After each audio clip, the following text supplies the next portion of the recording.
नमस्कार। आप सुन रहे हैं ऑडियो बुक बाय आरवी, जहां हम केवल कथा नहीं सुनते, बल्कि श्री राम और उनसे जुड़े चरित्रों के माध्यम से जीवन, नेतृत्व, संबंध और धर्म को समझते हैं। पिछले एपिसोड में हमने देखा कि कैसे 14 वर्षों का वनवास समाप्त हुआ। श्री राम, माता सीता और लक्ष्मण अयोध्या लौटे। भरत की प्रतीक्षा पूर्ण हुई। भाइयों का मिलन हुआ और पूरी अयोध्या दीपों से जगमगा उठी। वह केवल एक वापसी नहीं थी, वह एक युग का पुनर्जन्म था।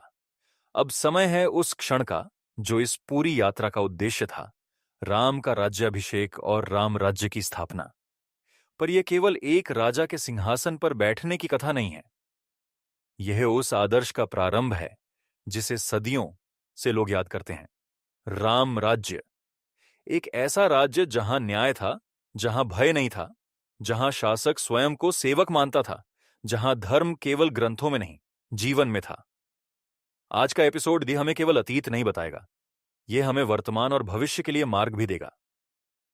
आज हम देखेंगे कैसे श्री राम का राज्याभिषेक हुआ, कैसे उन्होंने शासन को सेवा बनाया, कैसे एक आदर्श समाज की नींव रखी गई और कैसे राम के जीवन से मिलने वाली शिक्षाएं आज भी उतनी ही प्रासंगिक हैं।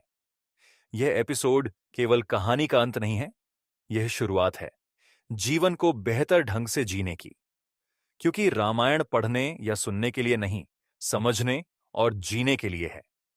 तो आइए आरंभ करते हैं श्रृंखला का 19वां अध्याय, राम राज्य, आदर्श शासन और जीवन की सर्वोच्च सीखें। अध्याय 1, राज्याभिषेक। सिंहासन नहीं, उत्तरदायित्व का आरंभ। अयोध्या का वह प्रभात केवल एक नए दिन की शुरुआत नहीं था, वह एक नए युग का आरंभ था। दीपोत्सव की रात्रि के बाद भी नगर में उत्साह की कोई कमी नहीं थी। घर घर दीप अभी भी जल रहे थे, मानो वे यह सुनिश्चित करना चाहते हों कि अंधकार फिर कभी लौट कर न आए। मार्गों पर पुष्प बिछे थे, मंदिरों में शंख और घंटियों की ध्वनि गूंज रही थी और हर व्यक्ति के चेहरे पर वर्षों की प्रतीक्षा का संतोष झलक रहा था। आज श्री राम का राज्याभिषेक होने वाला था। राजमहल का विशाल सभागार भव्य रूप से सजाया गया था। स्वर्ण स्तंभों पर पुष्पमालाएं लटक रही थीं। सुगंधित धूप से वातावरण पवित्र हो चुका था और चारों ओर वैदिक मंत्रों की धीमी ध्वनि गूंज रही थी। ऋषि मुनि, मंत्रीगण, योद्धा, नागरिक सभी इस ऐतिहासिक क्षण के साक्षी बनने के लिए उपस्थित थे। यह केवल एक राजा के सिंहासन ग्रहण करने का अवसर नहीं था, यह उस आदर्श की स्थापना का क्षण था जिसकी कल्पना हर युग करता है। राम सभा में प्रवेश करते हैं। सरल वस्त्र, शांत मुख, स्थिर दृष्टि। उनके पीछे लक्ष्मण, भरत, शत्रुघ्न, चारों भाई एक साथ। उनके साथ माता सीता, धैर्य, करुणा और संतुलन की प्रतिमा। सभा गूंज उठती है, जय श्री राम, जय सीताराम। पर राम के चेहरे पर कोई अभिमान नहीं था, क्योंकि वे जानते थे सिंहासन व्यक्ति को बड़ा नहीं बनाता, व्यक्ति को अपने कर्मों से बड़ा बनना पड़ता है। वशिष्ठ मुनि ने उन्हें आसन ग्रहण करने का संकेत दिया। राम धीरे से सिंहासन की ओर बढ़े। हर कदम मानो एक संकल्प था। उन्होंने सिंहासन पर बैठने से पहले एक क्षण के लिए सभा की ओर देखा। जनता, परिवार, गुरु, सहयोगी, सबकी दृष्टि उन पर थी। यह वह क्षण था जहां एक व्यक्ति राजा बनता है और साथ ही अपना व्यक्तिगत जीवन पीछे छोड़ देता है। राम सिंहासन पर विराजमान हुए, सीता उनके साथ बैठी। वैदिक मंत्रों के मध्य अभिषेक प्रारंभ हुआ। पवित्र नदियों का जल, औषधियों का मिश्रण, शुद्ध तत्व सब उनके ऊपर अर्पित किए गए।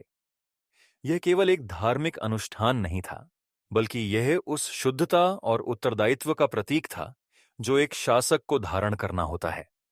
जैसे जैसे अभिषेक आगे बढ़ा, सभा में उपस्थित हर व्यक्ति उस क्षण की गंभीरता को महसूस कर रहा था।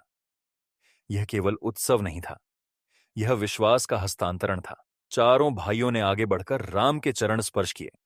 भरत की आंखों में आंसू थे, प्रतीक्षा पूर्ण हो चुकी थी। लक्ष्मण के चेहरे पर संतोष था, सेवा सफल हुई थी। शत्रुघ्न के भीतर गर्व और शांति दोनों थे। हनुमान फोल्डेड हैंड्स दूर खड़े थे। उनकी आंखों में केवल एक ही भाव था, प्रभु प्रसन्न हैं, यही पर्याप्त है। राम ने उन्हें देखा और संकेत किया कि वे पास आए। हनुमान, उन्होंने कहा, यह विजय तुम्हारे बिना संभव नहीं थी। हनुमान ने सिर झुका लिया। प्रभु, मैं तो केवल आपका सेवक हूं। राम मुस्कुराए। और सच्चा सेवक ही सबसे बड़ा होता है। सभा यह सुनकर भावुक हो उठी। यह केवल सम्मान नहीं था, यह योगदान की पहचान थी। राज्याभिषेक पूर्ण हुआ। राम सिंहासन पर बैठे। सभा जयघोष से गूंज उठी। जय श्री राम! पर उसी क्षण राम उठे। सभा शांत हो गई। उन्होंने कहा, यह राज्य मेरा नहीं है। सब चकित रह गए। राम आगे बोले, यह राज्य आप सबका है। मैं केवल इसका रक्षक हूं, स्वामी नहीं। यह वाक्य इतिहास में अमर हो गया। यह केवल एक घोषणा नहीं थी, यह राम राज्य की नींव थी। राम ने आगे कहा, राजा का कर्तव्य शासन करना नहीं, सेवा करना है। यदि प्रजा सुखी नहीं तो राजा सफल नहीं। सभा में उपस्थित हर व्यक्ति इस बात को सुन रहा था और समझ भी रहा था। यह वह शासन नहीं होने वाला था जहां राजा आदेश देगा और प्रजा पालन करेगी। यह वह शासन होने वाला था जहां राजा प्रजा के लिए जिएगा। राम ने सिंहासन को अधिकार नहीं, उत्तरदायित्व के रूप में स्वीकार किया। यही इस अध्याय का सबसे बड़ा सार है। सत्ता मिलने पर व्यक्ति बदल जाता है, यह सामान्य है। पर सत्ता मिलने पर भी जो व्यक्ति स्वयं को नियंत्रित रखे, वही असाधारण है। सीता उनके साथ बैठी थीं, संतुलन की प्रतीक। क्योंकि जहां शक्ति हो, वहां करुणा भी आवश्यक है। जहां निर्णय हो, वहां संवेदनशीलता भी आवश्यक है। राज्याभिषेक के साथ एक नए युग की शुरुआत हो चुकी थी। अयोध्या अब केवल एक नगर नहीं थी, वह एक आदर्श बनने जा रही थी। और राम केवल राजा नहीं रहे, वे बन चुके थे मर्यादा के संरक्षक। अध्याय 2, राम राज्य। जहां शासन नियमों से नहीं, मूल्यों से चलता है। राज्याभिषेक के बाद अयोध्या में उत्सव की लहर थी। पर श्रीराम के लिए यह विश्राम का समय नहीं था।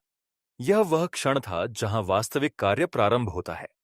सिंहासन पर बैठना आसान है, उस पर टिके रहना कठिन। और राम यह भली भांति जानते थे। अगले ही दिन से उन्होंने शासन व्यवस्था को व्यवस्थित करना प्रारंभ किया। पर उनका पहला निर्णय किसी कानून को बदलने का नहीं था। उन्होंने दृष्टिकोण बदला। राम ने घोषणा की, दरबार सभी के लिए खुला रहेगा। यह एक साधारण वाक्य नहीं था, यह उस समय की परंपरा को बदलने वाला निर्णय था।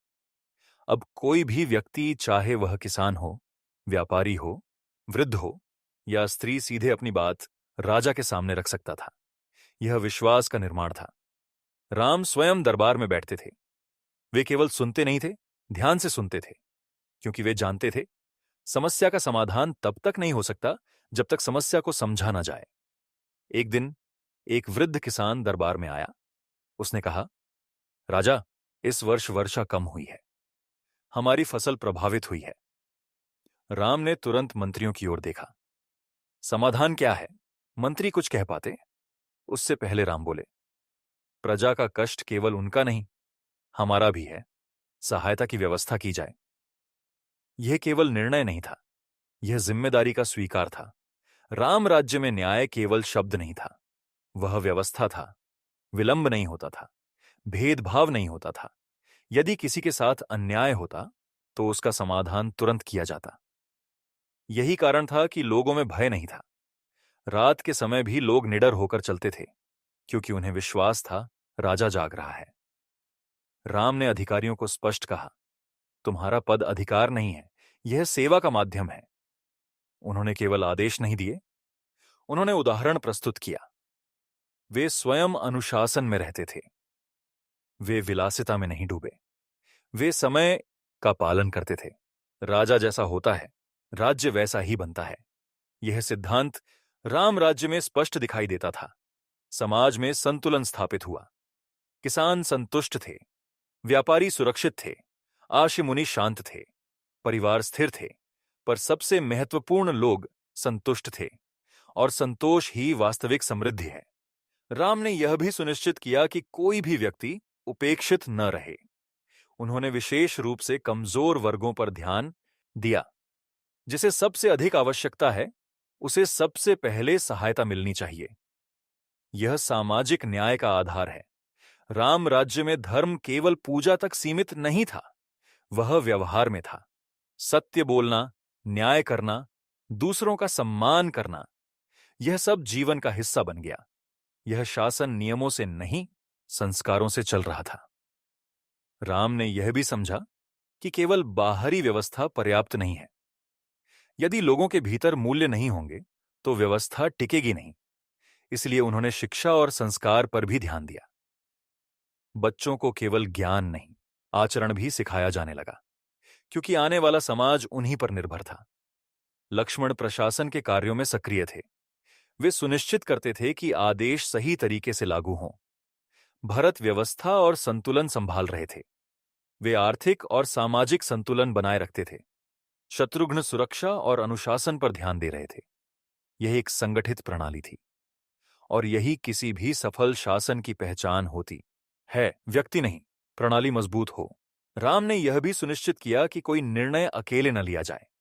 वे मंत्रियों से चर्चा करते थे, गुरुओं से मार्गदर्शन लेते थे, और सबसे महत्वपूर्ण, जनता की भावना समझते थे। यही कारण था कि उनका हर निर्णय संतुलित होता था। राम राज्य में एक विशेष बात थी, वहां कोई भय नहीं था, न राजा से, न कानून से, न भविष्य से।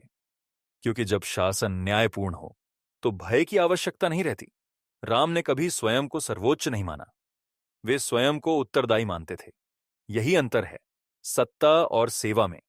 जहां सत्ता होती है वहां नियंत्रण होता है, जहां सेवा होती है वहां विश्वास होता है।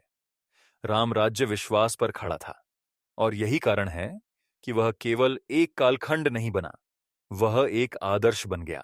अध्याय 3, राम का नेतृत्व। निर्णय, संतुलन और दूरदृष्टि। राम राज्य की स्थापना केवल नियमों और व्यवस्थाओं से नहीं हुई थी। उसके केंद्र में था राम का नेतृत्व। एक ऐसा नेतृत्व जो केवल आदेश देने वाला नहीं, बल्कि दिशा दिखाने वाला था। राम निर्णय लेते समय केवल वर्तमान नहीं देखते थे, वे भविष्य भी देखते थे। वे जानते थे एक निर्णय केवल आज को नहीं, आने वाले समय को भी प्रभावित करता है। इसीलिए वे जल्दबाजी नहीं करते थे। वे सुनते थे, समझते थे, फिर निर्णय लेते थे। एक दिन दरबार में दो व्यक्तियों के बीच विवाद आया। दोनों अपने अपने पक्ष को सही बता रहे थे। मंत्रीगण भी विभाजित थे। राम ने तुरंत निर्णय नहीं दिया। उन्होंने दोनों को अलग अलग सुना, फिर गवाहों से बात की, परिस्थिति को समझा। फिर उन्होंने ऐसा निर्णय दिया जो केवल नियमों के अनुसार नहीं, बल्कि न्याय के अनुसार था। यही अंतर है। नियमों का पालन करना सरल है, न्याय करना कठिन। राम न्याय करते थे। वे आलोचना से नहीं डरते थे। यदि कोई नागरिक प्रश्न करता तो वे उसे सुनते थे। वे यह नहीं सोचते थे कि मैं राजा हूं, मुझे कोई प्रश्न नहीं कर सकता। वे सोचते थे यदि कोई प्रश्न कर रहा है तो कहीं ना कहीं सुधार की आवश्यकता है। यह नेतृत्व का सर्वोच्च स्तर है। जो नेता आलोचना को स्वीकार कर सके वही आगे बढ़ सकता है। राम ने अपने चारों ओर एक मजबूत टीम बनाई थी। लक्ष्मण कार्य निष्पादन में निपुण, भरत संतुलन और नीति के संरक्षक, शत्रुघ्न अनुशासन और सुरक्षा के रक्षक। हर किसी की भूमिका स्पष्ट थी, और राम का कार्य था सभी को एक दिशा देना। यही किसी भी सफल संगठन की नींव होती है। राम ने यह भी समझा कि नेतृत्व केवल निर्णय लेने में नहीं है, यह संबंधों को संभालने में भी है। वे अपने भाइयों के साथ केवल राजा की तरह नहीं, भाई की तरह भी रहते थे। सीता के साथ केवल पति नहीं, सहयोगी भी थे। माताओं के प्रति पुत्र थे, गुरुओं के प्रति शिष्य। यह संतुलन बनाए रखना आसान नहीं होता, पर यही संतुलन व्यक्ति को पूर्ण बनाता है। राम ने कभी स्वयं को सर्वोपरि नहीं माना। वे हमेशा गुरुजनों से सलाह लेते थे। वे जानते थे ज्ञान किसी एक व्यक्ति में सीमित नहीं होता। जो व्यक्ति सब कुछ स्वयं जानने का दावा करता है वह सीखना बंद कर देता है। राम सीखते रहे, और यही उन्हें महान बनाता है। एक और महत्वपूर्ण गुण था दूरदृष्टि। राम केवल समस्याओं का समाधान नहीं करते थे, वे समस्याओं को उत्पन्न होने से रोकते थे। वे व्यवस्था इस प्रकार बनाते थे कि विवाद कम हो। वे लोगों को केवल नियम नहीं देते थे, वे उन्हें मूल्य देते थे, क्योंकि जहां मूल्य होते हैं वहां नियमों की आवश्यकता कम होती है। राम ने यह भी सुनिश्चित किया कि कोई भी निर्णय भावनाओं में आकर न लिया जाए। वे भावनाओं को समझते थे, पर उनसे प्रभावित नहीं होते थे। यह बहुत कठिन है, क्योंकि नेतृत्व में कई बार ऐसे क्षण आते हैं जहां व्यक्तिगत भावनाएं और सार्वजनिक कर्तव्य टकराते हैं। राम हर बार कर्तव्य को प्राथमिकता देते थे, इसीलिए वे केवल महान व्यक्ति नहीं, मर्यादा पुरुषोत्तम कहलाए। राम का नेतृत्व हमें यह सिखाता है, सुनो, समझो, संतुलित सोचो, फिर निर्णय लो, और सबसे महत्वपूर्ण, निर्णय का भार स्वीकार करो। नेता वही है जो निर्णय ले सके और परिणाम की जिम्मेदारी भी ले सके। राम ने कभी अपने निर्णयों से भागने की कोशिश नहीं की। वे हर परिस्थिति में स्थिर रहे। यही स्थिरता ही उनकी सबसे बड़ी शक्ति थी। रामराज्य की सफलता का कारण केवल व्यवस्था नहीं था, वह था विश्वास। और विश्वास केवल शब्दों से नहीं बनता, वह कर्मों से बनता है। राम ने अपने कर्मों से विश्वास बनाया, और यही कारण है कि उनका नाम आज भी नेतृत्व के सर्वोच्च उदाहरण के रूप में लिया जाता है। अध्याय 4, राम से जीवन की सर्वोच्च सीखें। कथा से कर्म तक राम राज्य स्थापित हो चुका था। व्यवस्था चल रही थी, प्रजा संतुष्ट थी, पर रामायण का अंतिम और सबसे महत्वपूर्ण संदेश अब भी शेष था। हम इससे क्या सीखते हैं? क्योंकि यह कथा केवल सुनने के लिए नहीं है, यह जीने के लिए है। पहली सीख, वचन का मूल्य। राम ने अपने जीवन में हर परिस्थिति में वचन निभाया। वनवास स्वीकार करना आसान नहीं था, पर उन्होंने वचन को परिस्थितियों से ऊपर रखा। आज के जीवन में लोग वादे जल्दी करते हैं, निभाते कम हैं।